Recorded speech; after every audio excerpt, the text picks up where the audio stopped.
Have you ever seen someone in a position of petty power just absolutely abuse it, thinking they're untouchable?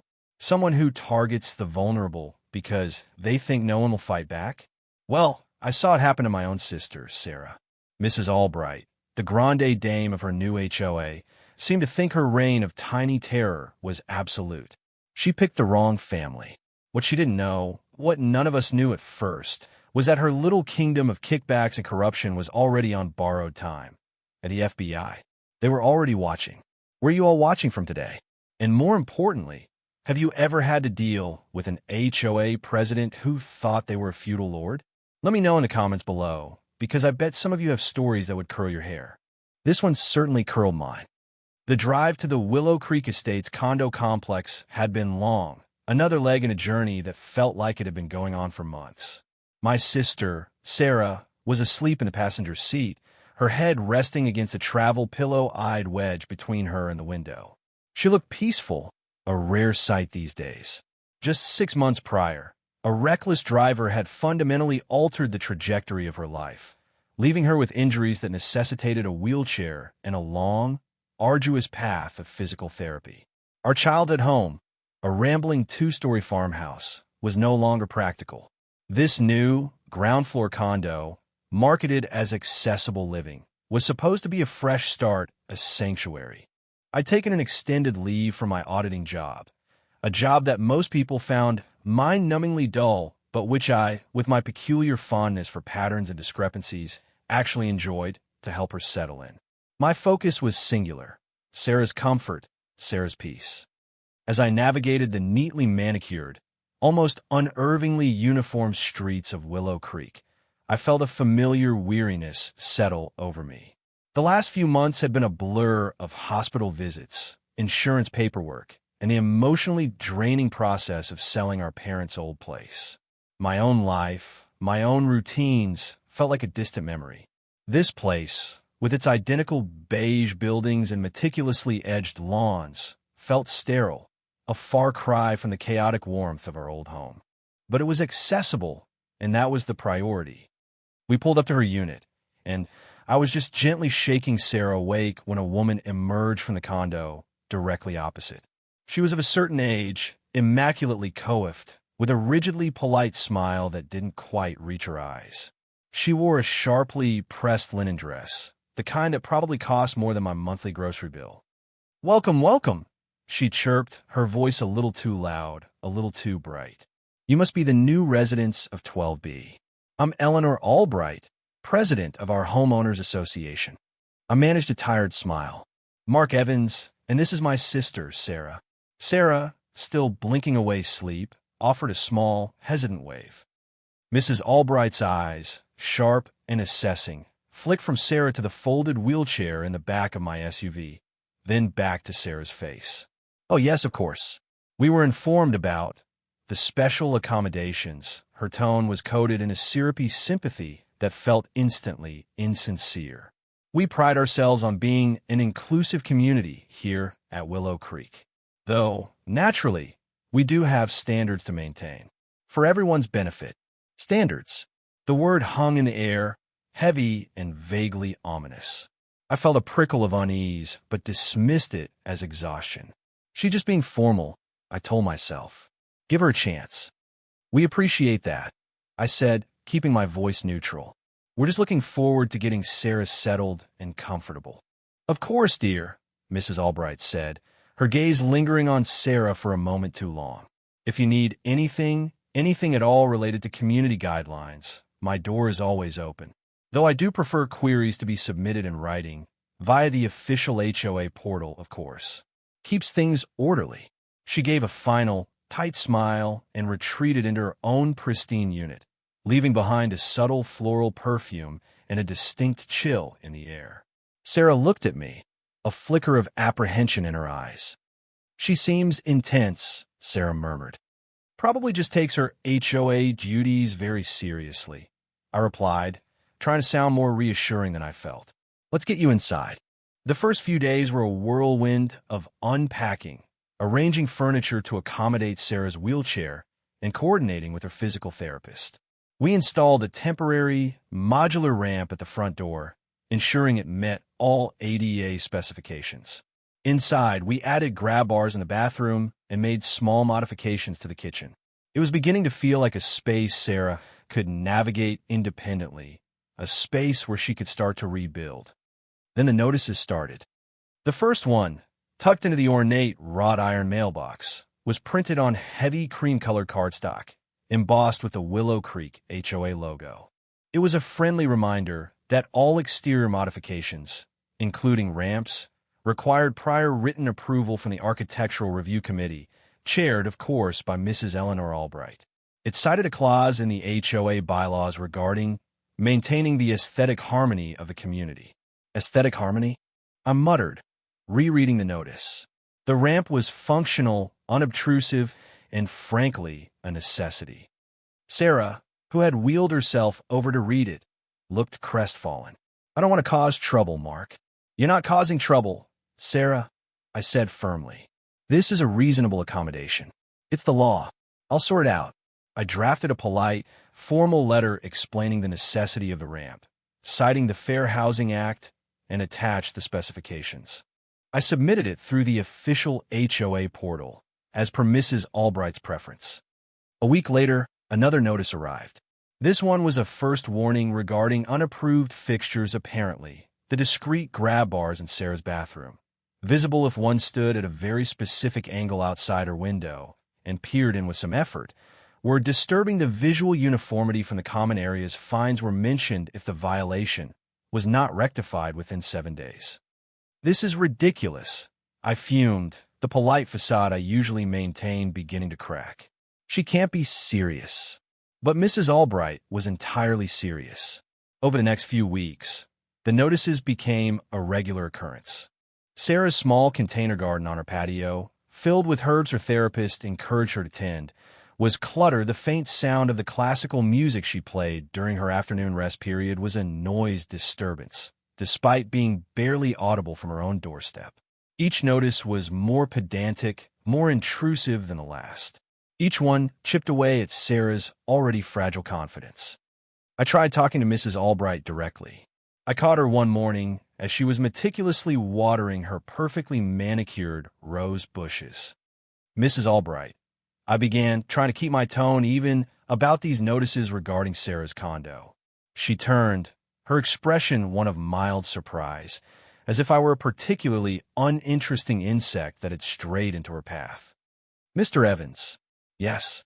Have you rectified the violations? These aren't violations, I said, my patience wearing thin. They are necessary accommodations for my sister's disability, or they're simply normal, quiet enjoyment of her property. The ramp is ADA compliant. The grab bars are for her safety. Her music is barely a whisper. Mrs. Albright's smile was glacial. Mr. Evans, Willow Creek has rules. Rules that ensure a high quality of life for all our residents.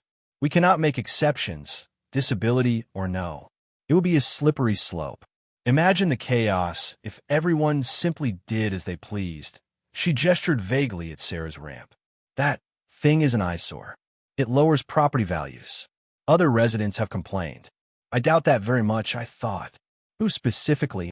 That is confidential HOA business, she snapped, her politeness evaporating. Suffice it to say, your sister's situation is becoming a point of contention.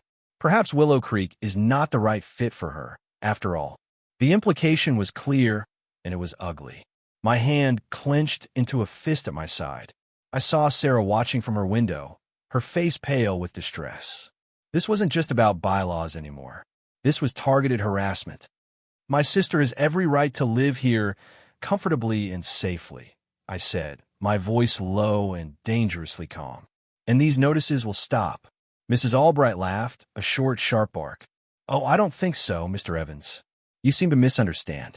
I'm the HOA, and I always get what I want. Now, if you'll excuse me, I have important matters to attend to. She turned her back on me, dismissing me as completely as she might shoo away a fly. That evening, Sarah was quiet, barely picking at her food. I found her later, tears silently streaming down her face.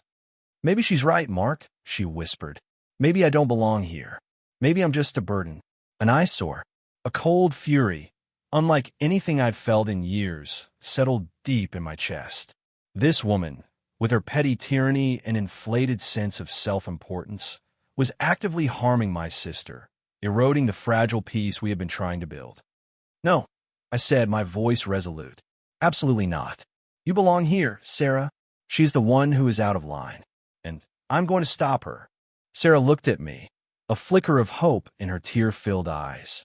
"Ow, I don't know yet," I admitted, "but I will. I promise you." That night, I didn't sleep.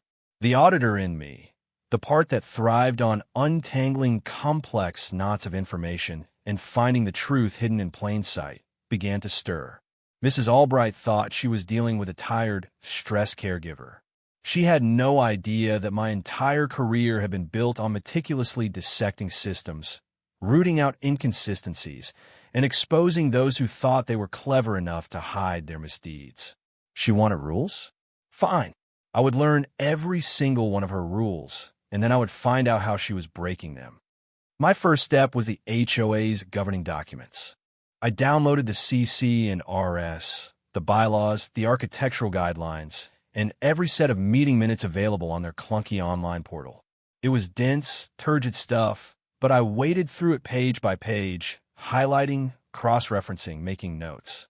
My years spent deciphering convoluted financial regulations and opaque corporate structures had prepared me well for this kind of drudgery. I noticed that Mrs. Albright had been president for an uninterrupted 7 years. Board elections were held, theoretically, but she always ran unopposed or with token opposition that mysteriously withdrew. I started looking at the financials. The summaries provided to residents were vague, high-level. Landscaping contract, $X, XXX, pool maintenance, $Y, YYY, administrative expenses, $Z, ZZZ, no details, no vendor names in the public summaries. That struck me as odd. Most well-run HOAs prided themselves on transparency, especially with finances. I needed more. My next move was to subtly engage with other residents. During my morning walks, ostensibly for exercise but really for reconnaissance, I'd strike up casual conversations. Most were polite but guarded, quick to praise Mrs. Albright's dedication, if her name came up, though their eyes often told a different story.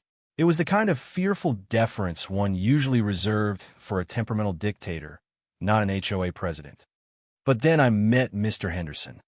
He was an older gentleman, often seen tending a small, impeccably neat tomato patch in the community garden. He had a quiet, thoughtful air about him. One morning, I complimented his tomatoes, and we fell into conversation. I carefully steered the topic towards the HOA.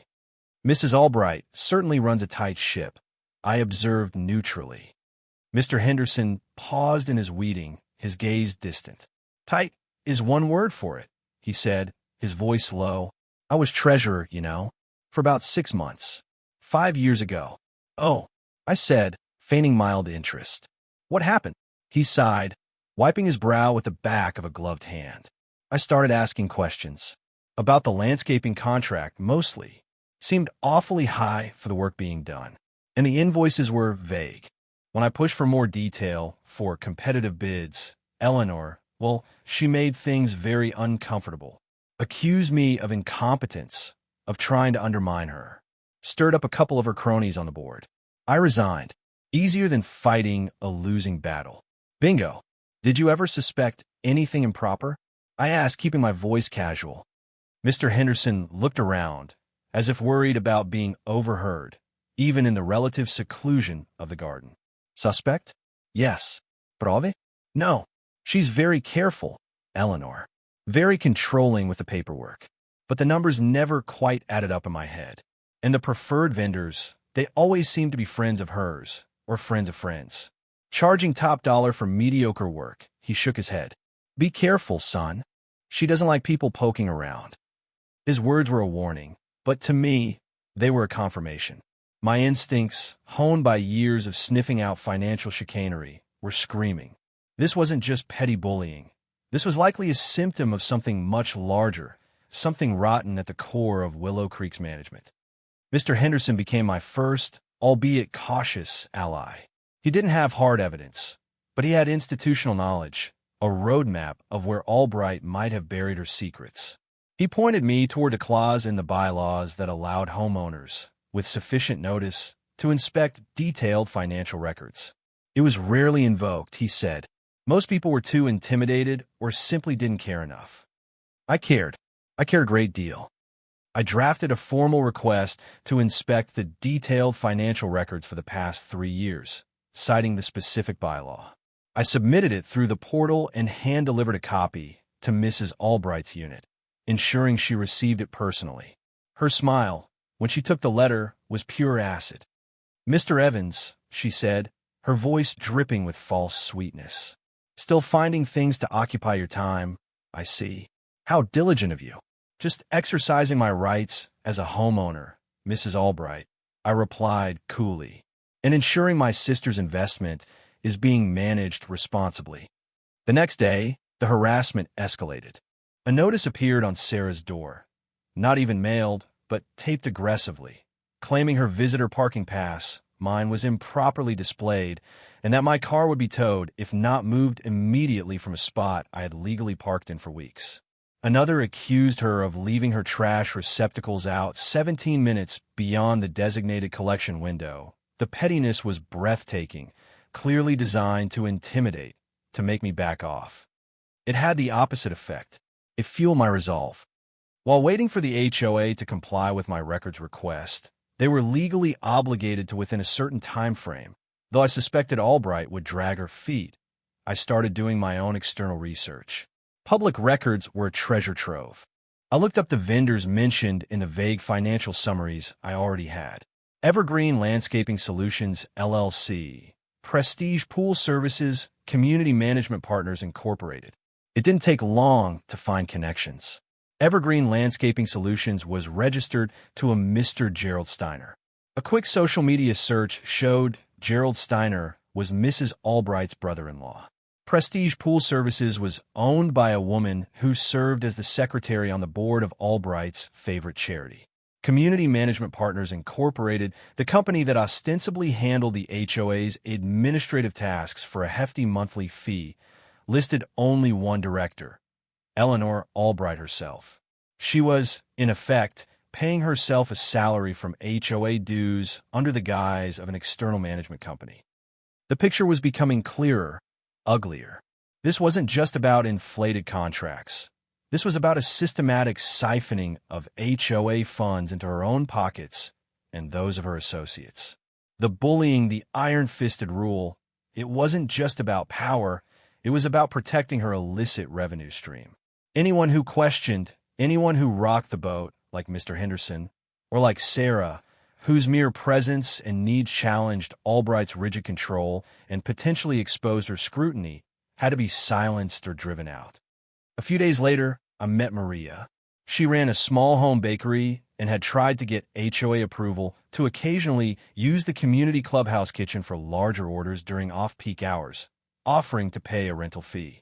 Mrs. Albright had not only denied her request flatly, but had then initiated a campaign of inspections on Maria's unit, claiming to have received complaints about commercial activity and odors, threatening her with fines that would have crippled her fledgling business. Maria had been forced to rent expensive commercial kitchen space miles away. Her resentment towards Albright was palpable. "She's a viper," Maria said, her voice tight with anger when I shared some of my suspicions. "She treated me like I was trying to run a meth lab, not bake cupcakes. If you can take her down, Mark, I'm with you. What do you need?" My little band of insurgents was growing. Mr. Henderson, with his accounting background, and Maria, with her fiery determination and network of contacts among other dissatisfied, but too scared to speak up, residents, became invaluable. Finally, after a terse email exchange where I reminded her of the legal deadline, Mrs. Albright granted me access to the records. Or rather, she granted me access to a stuffy, windowless storage room in the back of the clubhouse, filled with dusty boxes of files. She probably hoped the sheer volume and disorganization would deter me. She underestimated me.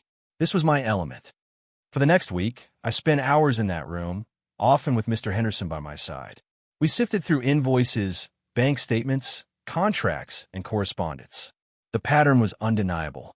Evergreen Landscaping was consistently the highest bidder for contracts, yet always won. Their invoices were vague, often for general maintenance or seasonal planting with no itemization. Prestige Pool Services billed for chemical balancing 3 times a week, even during months the pool was closed. And Community Management Partners Incorporated, Albright's personal slush fund, charged exorbitant fees for consultation, document preparation, and meeting attendance. We found evidence of kickbacks disguised as referral fees. We found instances where HOA funds were used to pay for repairs and upgrades to Albright's own condo, cleverly disguised as common area expenses. We found checks written for cash for sundry supplies with no receipts. It was a masterclass in petty embezzlement, meticulously documented in her own haphazard filing system, which she clearly thought no one would ever bother to examine. The total, over just 3 years, was staggering. Tens of thousands of dollars, at least. Money that should have gone to maintaining the community, to improving amenities, had instead lined Eleanor Albright's pockets. While we were deep in this, I remember thinking how surreal it all was. Here I was, a guy who just wanted his sister to live in peace, now embroiled in uncovering a miniature crime syndicate run by a woman who probably thought her greatest power play was dictating the approved shade of beige for exterior paint. It made me wonder how many of you out there have dealt with someone who just completely loses perspective when given even a tiny bit of authority. Someone whose ego inflates to fill any available space. Let me know in the comments. I'm genuinely curious if this kind of petty tyranny is as common as it feels right now. Mrs. Albright, meanwhile, was not idle. Sensing, perhaps, that my diligent research was more than just a passing fancy, she ramped up her efforts to make our lives miserable. She tried to get an emergency board vote to implement a new rule retroactively banning ramps of Sarah's type. She sent a sharply worded letter from the HOA's lawyer, a lawyer whose fees were, I noted from the records, suspiciously high and paid with alarming frequency, threatening legal action against Sarah for failure to comply with the violation notices, demanding thousands in accumulated fines. The pressure was immense. Sarah was terrified, begging me to just pay the fines, to take down the ramp, to do whatever Albright wanted so she would leave us alone. "We can't, Sarah," I told her gently but firmly. "If we give in now, she wins, and she'll just find something else. This isn't about the ramp anymore. It's about her. We have to see this through." My allies and I formulated a plan. The annual HOA general meeting was scheduled in 2 weeks. It was the one time all homeowners were invited, the one public forum where Albright couldn't completely control the narrative. We would compile our findings into a clear, concise presentation, complete with copies of incriminating documents. Mr. Henderson would explain the financial discrepancies. Maria would share her story and encourage others who had been similarly targeted to speak up. I would lay out the evidence of self-dealing and embezzlement. Our goal was twofold: to oust Albright and her complicit board members and to turn over our entire dossier to the authorities. We weren't just aiming for her removal. We were aiming for prosecution. The days leading up to the meeting were tense. Albright, perhaps getting wind of a potential challenge, circulated a memo proposing a special emergency assessment for urgent, unforeseen community repairs, a blatant attempt, we suspected, to drain the HOA reserves before she could be held accountable, or perhaps to fund her legal defense. She also started a smear campaign, whispering to residents that I was a disgruntled outsider trying to destroy their peaceful community because I couldn't get my way. Some believed her. Others, who had suffered silently under her reign, offered us quiet words of encouragement. The night of the meeting, the clubhouse community room was packed. Mrs. Albright sat at the head table, flanked by her 2 loyal board members, looking smug and supremely confident. She opened the meeting with a glowing report of her accomplishments, painting herself as the tireless guardian of Willow Creek's pristine image and robust finances. When the floor was open for new business, I stood up. "Mr. Evans," Albright said, her voice dripping with condescension, "do you have a brief comment?" We have a very full agenda tonight, including my proposal for the vital emergency assessment. I do, Mrs. Albright, I said, my voice steady, amplified slightly by the cheap microphone Mr. Henderson had managed to set up. It concerns the financial stewardship of this community. In your leadership, a hush fell over the room. I laid out our findings methodically, calmly. I presented copies of the doctored invoices, the inflated contracts with her brother-in-law's company, the payments to her own shell corporation. Mr. Henderson followed, explaining in layman's terms how the numbers didn't add up, how the community had been systematically defrauded. Maria then stood, her voice trembling but clear, and told her story of harassment. And then, to my surprise, two other, older residents stood up and shared their own tales of Albright's bullying and inexplicable fines over minor issues. Albright's face went from smug to furious. She banged her gavel. This is an outrage. Slander. These are baseless accusations from disgruntled individuals. Security, remove this man. Two burly men in ill-fitting blazers, presumably the security she occasionally hired for events, started to move towards me. My heart pounded, but I stood my ground. This is it, I thought. It's all going to come down to whether these people believe their eyes and ears, or her bluster. And then, the main doors at the back of the room opened. Two people, a man and a woman, dressed in unremarkable business attire, stepped inside. They moved with a quiet authority that instantly commanded attention. Eleanor Albright, the woman said, her voice calm but carrying clearly across the suddenly silent room. Albright, momentarily distracted from her tirade against me, frowned. Yes? Who are you? This is a private meeting. The woman held up a badge. Special Agent Davies, FBI. This is Special Agent Miller. Mrs. Albright, you are under arrest for conspiracy to commit wire fraud, mail fraud, and embezzlement. The collective gasp in the room was audible. Albright stared, her mouth agape, her face draining of all color. My own jaw nearly hit the floor. The FBI. Agent Davies continued, her voice dispassionate. We have been conducting an investigation into the financial activities of the Willow Creek Homeowners Association and its officers for the past 18 months, initiated by credible tips regarding systemic irregularities. My eyes flicked to Mr. Henderson. He gave me a tiny, almost imperceptible nod. So that's what he'd done after being pushed out. Made an anonymous tip. It must have been a slow burn, but it had started the fire. Agent Miller stepped forward. Mr. Mark Evans. I nodded, still stunned. The comprehensive dossier of financial malfeasance and supporting evidence you recently compiled and were preparing to submit to law enforcement has significantly corroborated our existing findings and provided crucial, timely details that have allowed us to accelerate this action. We appreciate your civic diligence. So, our efforts hadn't just been for the HOA meeting. They'd unknowingly dovetailed with a much larger, official investigation. My meticulous work, born of a desire to protect my sister, had inadvertently become the final key that unlocked the FBI's case against her. Mrs. Albright finally found her voice, a strangled shriek. This is absurd. A mistake. I am a respected member of this community. These liars. She gestured wildly at me and my allies. They've poisoned you against me. You can make your statement downtown, Mrs. Albright, Agent Davies said coolly, as Agent Miller produced a pair of handcuffs. The click as they fastened around Albright's wrists echoed in the stunned silence. Her arrogance crumbled, replaced by a raw, unadulterated panic. Her carefully constructed world was imploding before her very eyes. The two board members who had been her staunch allies looked like they'd seen a ghost, edging away from her as if she were contagious. The security guards had frozen mid-step, looking utterly bewildered. As the FBI agents escorted a now sobbing and incoherent Eleanor Albright out of the clubhouse, the room erupted.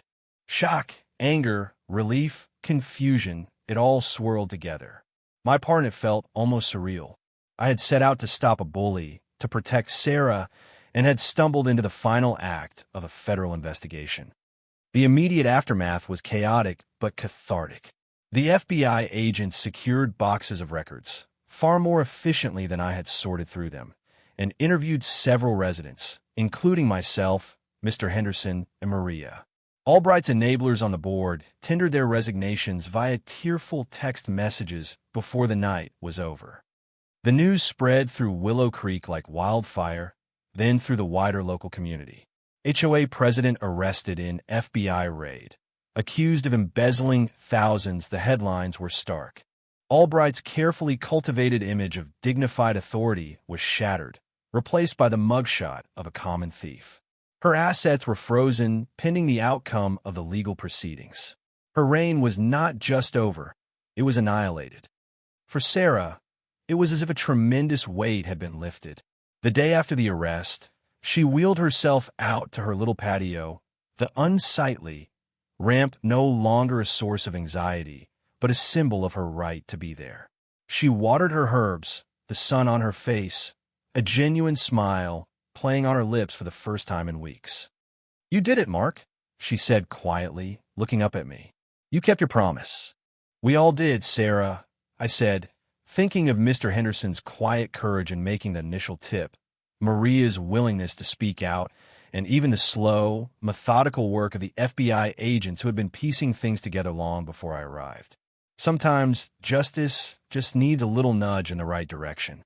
In the weeks that followed, an interim HOA board was elected, with Mr. Henderson unanimously voted in as the new president. Maria took on the role of treasurer. Their first act was to formally rescind every baseless violation notice Albright had issued against Sarah, accompanied by a written apology from the new board.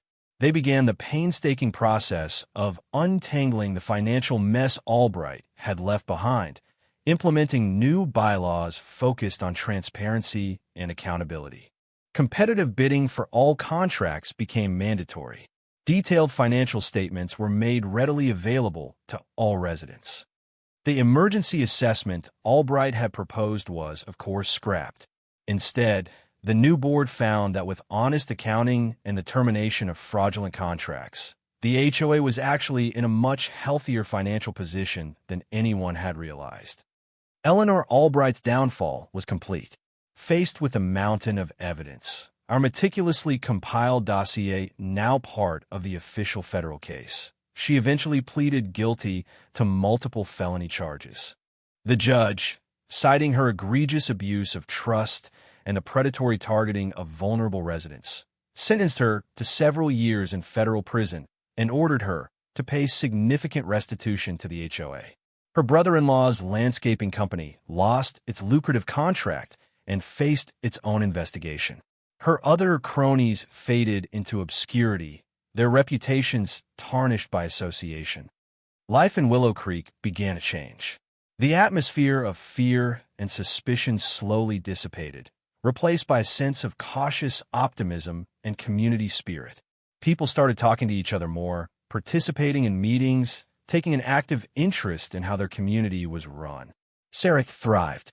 Without the constant stress of Albright's harassment, she focused on her therapy, made new friends in the complex, and began to truly make the condo her home. The ramp stayed, a quiet testament to her resilience and her right to be there. I stayed on for a few more months, helping the new board establish their procedures, offering my auditing skills to ensure the new systems were robust. It wasn't what I'd planned, but it felt right. I'd come to Willow Creek expecting to be a caregiver, a temporary support for my sister. I hadn't expected to become an accidental financial investigator and catalyst for an FBI takedown. But seeing Sarah happy, seeing a community begin to heal from the actions of one corrupt individual, it gave me a profound sense of satisfaction, a sense of purpose I hadn't realized I'd been missing. So, what's the takeaway from all this? I guess it's that arrogance and abuse of power, no matter how petty the kingdom, often plant the seeds of their own destruction. It's a reminder that one person, armed with determination and a refusal to be intimidated, can make a difference. And sometimes, even when you feel like you're fighting alone, there are other forces at work, other people seeking justice, and your actions can be the very thing that tips the scales. Never underestimate the quiet ones, the ones who observe, who analyze, who meticulously gather the facts. And never assume that just because someone is vulnerable, they or those who care for them won't fight back with everything they've got. Justice can be a slow grind, but when it finally arrives, it's incredibly satisfying. Thanks for listening to our story. If you've got any final thoughts on this, or just want to share a little hope, drop it in the comments. And hey, if this resonated with you, consider liking the video and subscribing for more stories where the underdog gets their day. Stay safe out there, and don't let the bullies win.